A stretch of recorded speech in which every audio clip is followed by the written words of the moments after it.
Now, I'm assuming SFA is also dealing with the COVID-19 virus. What is the NSA doing in relation to the fact that you have athletes and the community all competing at the moment as well? So basically, the COVID-19 2019 virus actually affect a lot of Singaporeans, and floorball is one of the sports that is affected. So because one of our national school games is postponed indefinitely until further instruction from the Ministry of Education.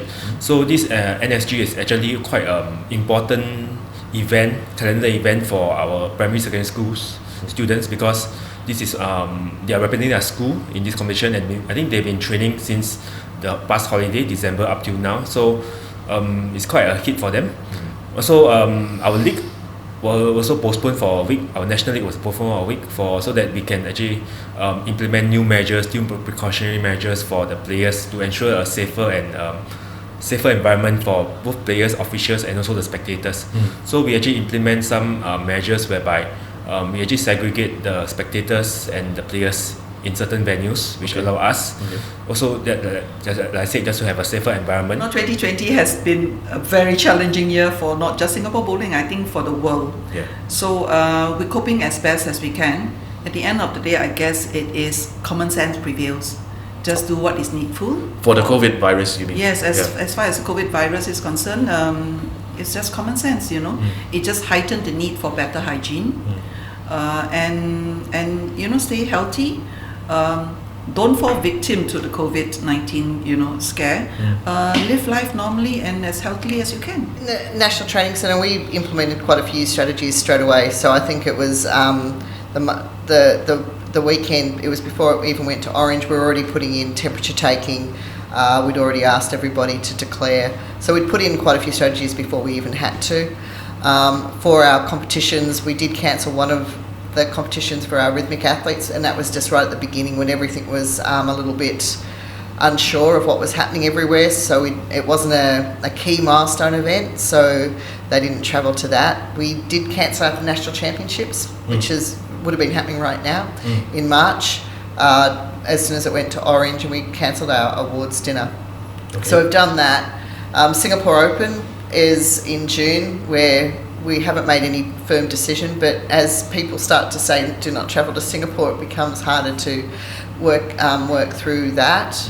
We also do have Asian Championships, which is a qualifier for the Olympics, the last qualifier actually, and also a test event in Tokyo in May.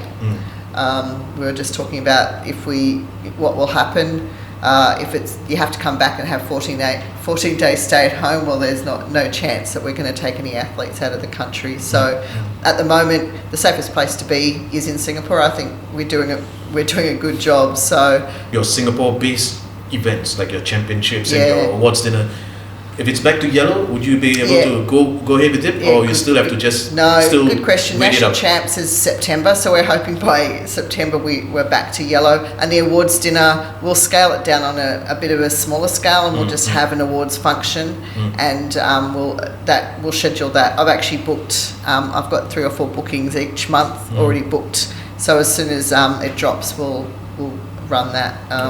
So we're just trying to move through it.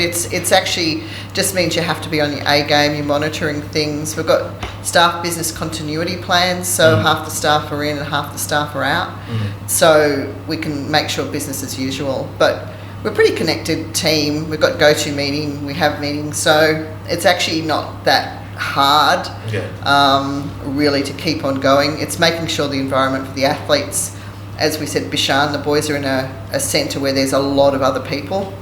We don't have control. So at OCBC we have more control, and at CCAB we have control. But at Bishan, for us, making sure that we keep our athletes safe.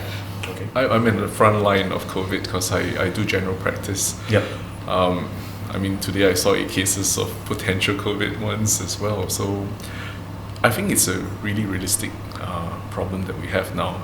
The most important message I have to everyone is, if you're not feeling well, you have to have a social responsibility of not going out and staying at home, rest at 5-6 days, and you will know whether it's going to get better or worse. If it gets better, you're fine. You can go back to all your activities and work. If you get any more serious, then you would want to go and check out at the hospitals and test for the COVID-19.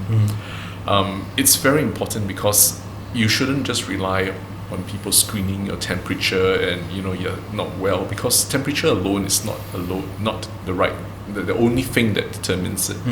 So you must make sure that if you're not well, stay at home. Social distancing is the most important. I think COVID-19 has quite an effect on all our SCF plans for the next 1 year. We were going to have races, but most of our races are going to be 300 participants, 400 participants or more. So with the latest guideline that was released today, where any outdoor or indoor activities with more than 250 people, if you can delay it, it would be better to delay or cancel it. I think that's something that we have to look into.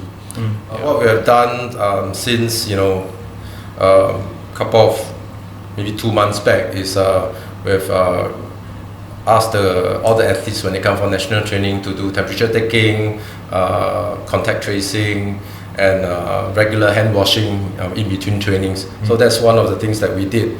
And in February we were supposed to have a U19 championship, which we cancelled just before yellow became orange, right? So we took the precautionary measure to, because a lot of them are from schools, so we want to make sure that we don't expose the kids to additional risk, so we cancelled that event.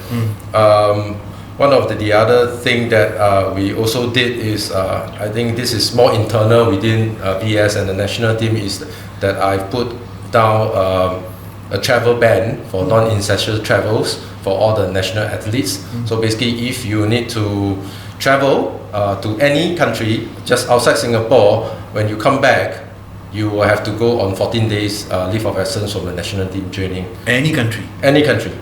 So basically what I'm trying to do is to make sure that I am protecting the athletes and I'm protecting their teammates. So I think rather than having a case, unfortunately, if there's a case, then the whole national training comes to a halt. So that's not what I want to see. So I think instead of that happening, I'll just make sure that you go away for 14 days. I think it's okay to miss 14 days of training rather than the whole team misses all the training.